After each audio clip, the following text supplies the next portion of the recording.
I'm shaking as I record this, but you need to hear this story. Because if I stay silent, Karen wins. My name is Mark, and I live in a quiet, perfect-looking suburban community, the kind of place with trimmed lawns, white picket fences, and neighbors who smile just a little too wide. You know what I mean, the fake kind? The kind that hides monsters behind manicured hedges.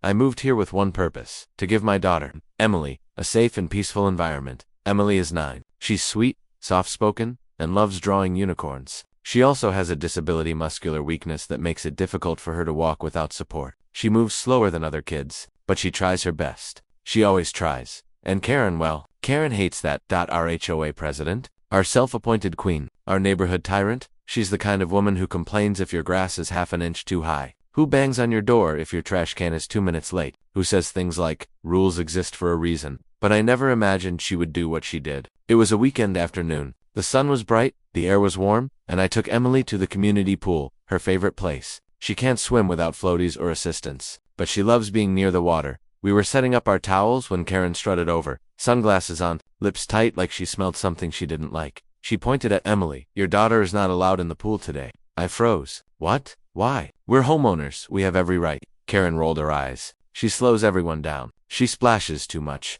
And frankly, the noise she makes is distracting. I felt my jaw clench. She doesn't make noise. She laughs. That's noise. I wanted to scream, but Emily tugged my shirt. Daddy, it's okay. I just want to sit in the water. Her innocence shattered me, so we ignored Karen. We went to the shallow end. Emily slipped on her floaties, stepped onto the first step, and smiled like it was the best moment of her day. For 10 minutes, everything felt normal. Then the nightmare began.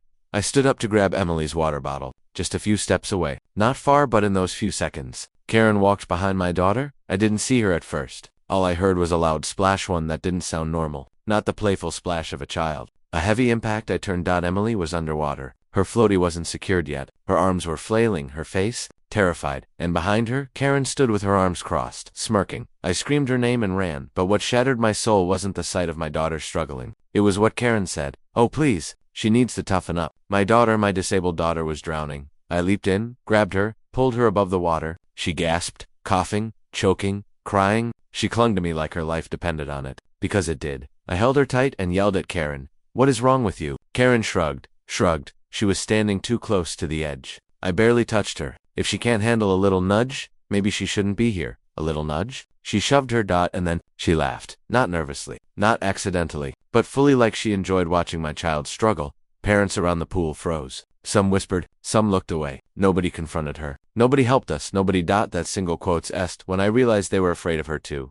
I wrapped a towel around Emily, her tiny body trembling. Tears rolled down her cheeks as she whispered, Daddy, why did she push me? Did I do something wrong? My heart broke in a way I can't explain. No, baby, you didn't do anything wrong. But I knew. I had to do something, because Karen crossed a line no one recovers from. I reported her to the HOA board. They said, we'll look into it. I reported her to community management. They said, we can't interfere with HOA elected officials. I reported her to the police. They asked, do you have video proof? Video proof of a grown woman shoving a disabled child. I felt helpless, defeated, but also angry. Angry in a way I've never been before. Karen thought she won. Thought I would stay quiet. Thought I'd let it go. But she has no idea. She messed with the wrong father, and if you think what she did at the pool was the worst part, you haven't heard anything yet, because things got darker, more dangerous, more twisted in what she did next. She didn't just try to hurt my daughter, she tried to destroy us.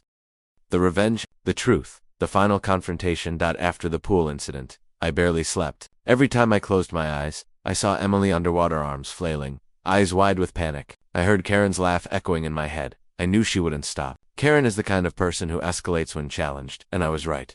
The next morning I woke up to a notice taped to my door. HOA violation, improper pool conduct, improper conduct. From me, the letter claimed I allowed a child with special needs to create a safety hazard for the community. She was blaming Emily for almost drowning. My blood boiled. Then came another notice. You are banned from the community pool until further review. Then, another. Fine, $250, unauthorized. Disruption of community, harmony. Karen pushed my daughter into the pool, and she's the one talking about harmony. I stormed toward the HOA office, but as I reached the building, 2 board members stepped out, nervous, avoiding eye contact. Mark, she told us what happened, one whispered, and she said your daughter fell. She said you were exaggerating, and she said you yelled at her and caused a scene. A scene.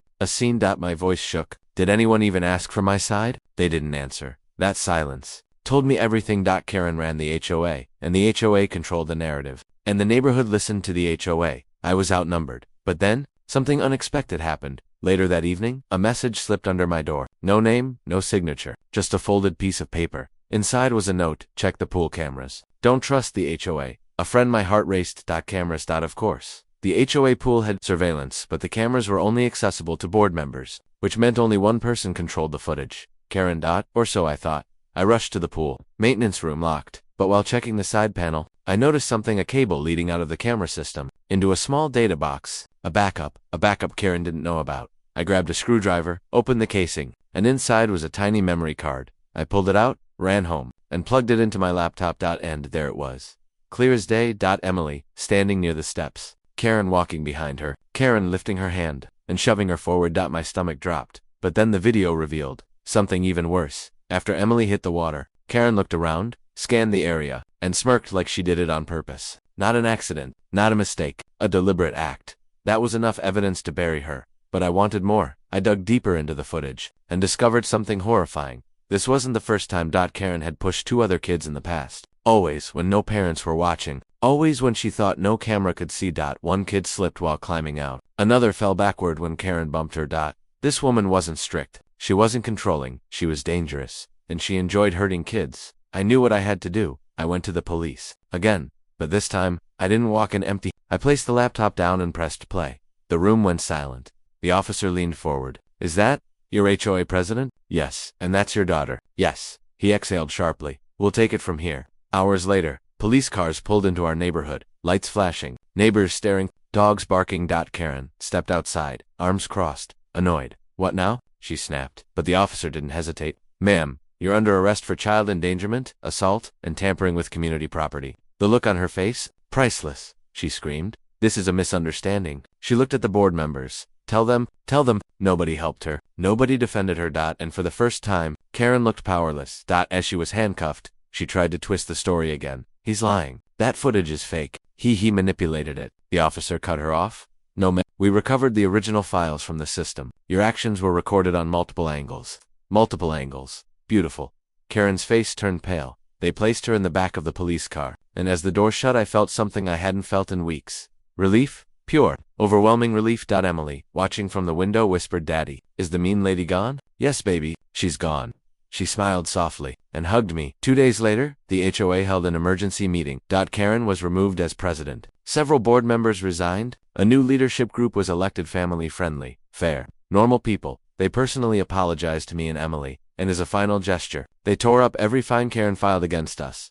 The pool ban was lifted. The violations disappeared. And the best part? They implemented a new rule: 0 tolerance for harassment or intimidation to our children and individuals with disabilities. A rule inspired by my daughter. A rule inspired by her courage. So why am I sharing this? Because there are Karens everywhere. Bullies hiding behind rules, positions, or power. But bullies break when the truth comes out. And if you're listening to this, if you've ever been pushed down, silenced, or ignored, this is your reminder. You fight back. You stand up. You don't stay quiet, because silence protects them. But truth destroys them.